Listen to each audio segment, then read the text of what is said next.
నా పేరు చిన్ని కృష్ణ. అల్లు అర్జున్ గారి మొట్టమొదటి సినిమా రాసింది నేనే. ఆయన తండ్రి అల్లు అరవింద్ గారు కావచ్చు. అల్లు అర్జున్ గారంటే నాకు ప్రాణం ప్రాణం. నిన్న 12 గంటల దగ్గర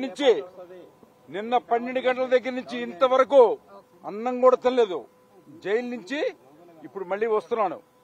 మళ్లీ చెప్తున్నాను, అల్లు అర్జున్ గారంటే నాకు ప్రాణం, పంచ ప్రాణాలు.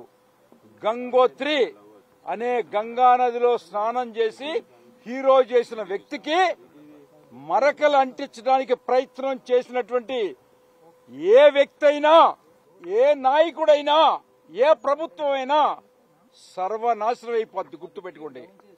అతను అల్లు అర్జున్ అనే ఒక అద్భుతమైనటువంటి ఈ దేశానికి, ఈ ప్రపంచానికి ఒక కొత్త నిర్వచనం చెప్పినటువంటి నా హీరో. నింద వేయటము, అరెస్ట్ చేయటము అనేది అమానుషం, నీచం, నికృష్టం. ఎందుకంటే అల్లు అర్జున్ గారు వెనకాల ఒక కుటుంబం ఉంది. అల్లు అర్జున్ గారి వెనకాల ఒక చిరంజీవి గారు అనే ఒక మహాశక్తి ఉంది. ఒక పెద్ద ఫ్యామిలీ ఉంది. ఎప్పుడు కూడా తప్పు చేయటం గాని, తప్పు మాట్లాడటం గాని, తప్పు చేయటం గాని జరగదు. అట్లాంటిది వాంటెడ్లీ చేసినటువంటి ప్రతి వ్యక్తి, అది వ్యక్తి గాని, ప్రభుత్వం గాని, రాష్ట్రం గాని మూల్యం చెల్లించుకోక తప్పదు. That's all. పుష్ప సర్వనాశనం కాదు. Pushpa is not a flower. That's all. Sir ఎందుకు ప్రభుత్వం Gangotri it is not a water, it is life గురించి ఒక మీరు ఆలోచన లేదా? వాళ్ళ మీద సానుభూతి లేదా? ప్రభుత్వం అరెస్ట్ చేసిందని చెప్పి శాపనార్థాలు పెడుతున్నారు. శాపనార్థం నేను పెట్టట్లేదు. శాపనార్థాలే కదా. చనిపోయిన కుటుంబం మీద సానుభూతి అందరికీ ఉంటుంది. గుర్తుపెట్టుకోండి. ప్రతి ముఖ్యమంత్రి, ప్రతి ప్రధానమంత్రి ఈ దేశంలో, ఈ రాష్ట్రంలో, నేను ఇందిరా సినిమా చేశాను. ఇందిరా సినిమా అప్పుడు కూడా కొంతమంది చనిపోయారు. గుర్తుపెట్టుకోండి. ప్రతి ముఖ్యమంత్రి సభల్లో చనిపోతారు. ప్రతి ప్రధానమంత్రి తొక్కిసలాట్లో ఇదవుతారు. కానీ ఒక అన్యాయంగా, ఒక అక్రమంగా, ఒక వాంటెడ్లీ చేసినటువంటి ఈ దుర్మార్గాన్ని ఎవ్వరూ సహించే పరిస్థితి లేదు. మీ సినిమాలకి వచ్చిన వాళ్ళు చనిపోయిన ప్రాణాలకు విలువ లేదా సార్? విలువ ఉంది.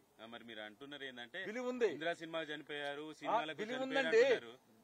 నేను చనిపోయిన కుటుంబాన్ని ఎందుకు పరామర్శించలేదు? మీరైనా పరామర్శించాలి కదా. పరామర్శించాము. మీరు చూసుకోండి. అబ్బాయి ఇప్పటికే ఆసుపత్రిలో పరామర్శించాము. అందరూ పరామర్శించారు. లేనిపోయినా ఇట్లాంటి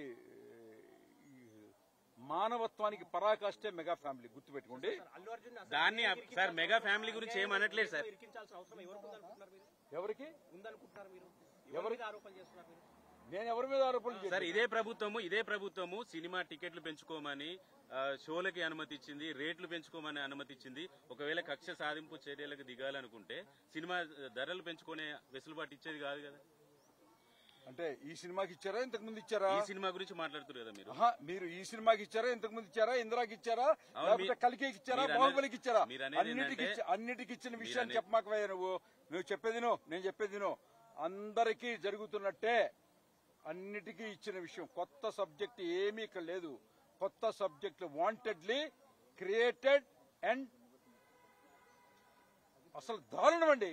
అసలు యావత్ భారతదేశం మొత్తం దుఃఖంలో ఉంది. తీసి పక్కన పెట్టండి.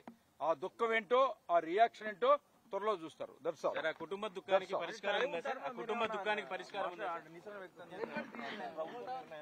ఏది అంటే అరెస్ట్ చేయడంపై మీరు అంటే టాలీవుడ్ తరఫున ఏమైనా నిరసన కార్యక్రమాలు? ఒక రచయితగా నేను చెప్తాను, ఇంతకంటే నీచమైన, నికృష్టమైనటువంటి అరెస్టు ఈ భూమి మీద మనం చూడం.